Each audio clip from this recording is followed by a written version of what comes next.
Hi hello welcome to Magava channel. Draupadi Murmu జీవితమంతా విషాదాలే. భర్తతో పాటు 2 కొడుకులను పోగొట్టుకున్న చెదరని ధైర్యం. టీచర్ నుండి రాష్ట్రపతి దాకా ద్రౌపది ముర్ము జీవిత ప్రస్థానం గురించి తెలుసుకుందాం. భారత 15వ రాష్ట్రపతిగా ద్రౌపది ముర్ము గారు ఎన్నికయ్యారు. భారత రాష్ట్రపతి పదవిని చేపట్టిన తొలి గిరిజన మహిళగా ద్రౌపది గారు చరిత్ర సృష్టించారు. దేశ అత్యున్నత పీఠాన్ని అధిరోహించిన 2వ మహిళగా ముర్ము గారు నిలిచారు. ఎన్డీఏ అభ్యర్థిగా రాష్ట్రపతి ఎన్నికల్లో బరిలో దిగిన ద్రౌపది ముర్ము విజయ డంకా మోగించారు. సగానికి పైగా ఓట్లు సాధించిన ముర్ము ప్రత్యర్థి యశ్వంత్ సిన్హాపై భారీ మెజార్టీతో గెలుపొందారు. దేశ కొత్త అధ్యక్షురాలిగా ఎన్నికైన ద్రౌపది ముర్ముకి ప్రధాని మంత్రి నరేంద్ర మోదీ శుభాకాంక్షలతో కూడిన అభినందనలు తెలిపారు. ఇంతకీ ద్రౌపది ముర్ము ఎవరు, ఆమె జీవితం ఏంటి అనే విషయాలు చాలా మందికి తెలుసుకోవాలని ఆసక్తి ఉంది. 64 ఏళ్ల ఒడిశా ట్రైబల్ లీడర్ తన ప్రస్థానంలో ఎన్నో ఒడిదుడుకులు ఎదుర్కొన్నారు. 1958 జూన్ 20న ఒడిశాలోని మయూర్భంజ్ జిల్లాలో జన్మించారు.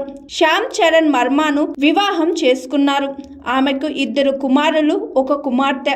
అయితే భర్త, కుమారులు 2 చనిపోవడంతో ఆమె జీవితంలో విషాద ఛాయలు కుమ్ముకున్నాయి. ఆ తరువాత ప్రజాసేవకే ఆమె జీవితాన్ని అంకితం చేశారు. ఒడిశాలోని మయూర్భంజ్ జిల్లాకు చెందిన మరియు గిరిజన సంఘం నుండి వచ్చిన ముర్ము ఉపాధ్యాయురాలుగా ప్రారంభించి ఒడిశా రాజకీయాల్లోకి ప్రవేశించారు. 1997లో రాయ్ రంగాపూర్ కౌన్సిలర్గా ఎన్నికయ్యారు. బీజేపీ షెడ్యూల్డ్ ట్రైబల్స్ మోర్చా ఉపాధ్యక్షురాలిగా సేవలందించారు. రాయ్ రంగాపూర్ నియోజకవర్గం నుంచే 2000వ సంవత్సరంలో ఎమ్మెల్యేగా ఎన్నికయ్యారు. ఒడిశాలో బీజేడీ సంకలీన ప్రభుత్వ హయాంలో వాణిజ్య, రవాణా శాఖలతో పాటు ఫిషరీస్ అండ్ యానిమల్ రిసోర్స్ విభాగాల మంత్రిగా సేవలు అందించారు. 2000 నుంచి 2004 వరకు మంత్రి పదవిలో కొనసాగిన ఆమె 2015లో జార్ఖండ్ రాష్ట్ర తొలి మహిళా గవర్నర్గా ప్రమాణ స్వీకారం చేశారు. వివాద రహితురాలుగా పేరున్న ద్రౌపదికి జార్ఖండ్ రాష్ట్ర గవర్నర్గా ఉన్నప్పుడు అధికార పక్షమే కాకుండా ప్రతిపక్ష నేతల నుంచి కూడా మన్ననలు పొందారు. ఎన్డీఏ రాష్ట్రపతి అభ్యర్థి ద్రౌపది ముర్ము ఎవరు, ఆమె జీవిత విషయాలు ఏంటి, ఎన్డీఏ ఆమెను ఎందుకు సెలెక్ట్ చేసింది, ముర్ము జీవితంలో అతిపెద్ద షాక్ ఏంటో తెలుసా?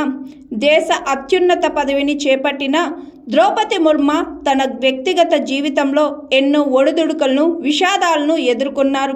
2009లో అనుమానాస్పద స్థితిలో 1 కుమారుడు మరణించాడు. ఆ విషాదం నుంచి తేరుకునే లోపే 2012లో రోడ్డు ప్రమాదంలో మరో కుమారుడు ప్రాణాలు కోల్పోయాడు. భర్త శ్యామ్ చరణ్ వర్మ గుండెపోటుతో మరణించారు. భర్త, కొడుకులను కోల్పోయిన ద్రౌపది గారు మిగిలిన ఏకైక కుమార్తె ఇతిశ్రీనే అన్నీ అనుకున్నారు. కూతురుకు వివాహమై 1 పాప కూడా ఉంది. తీరిక చిక్కినప్పుడల్లా చిన్నారి మనవరాలితో ఆడుకుంటూ ఉంటారు ద్రౌపది ముర్ము గారు.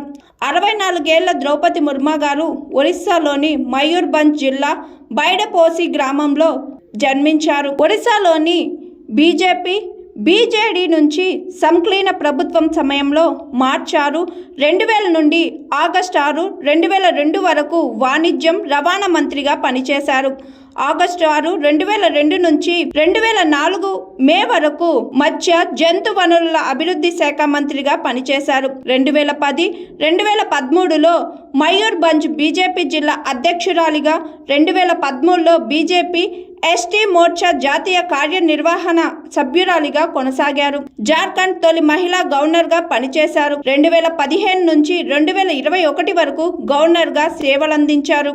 ఇప్పుడు రాష్ట్రపతిగా కొనసాగుతున్నారు. Hi, I'm Pooja, movie heroine. Please like, share and subscribe Maguva TV. Thank you.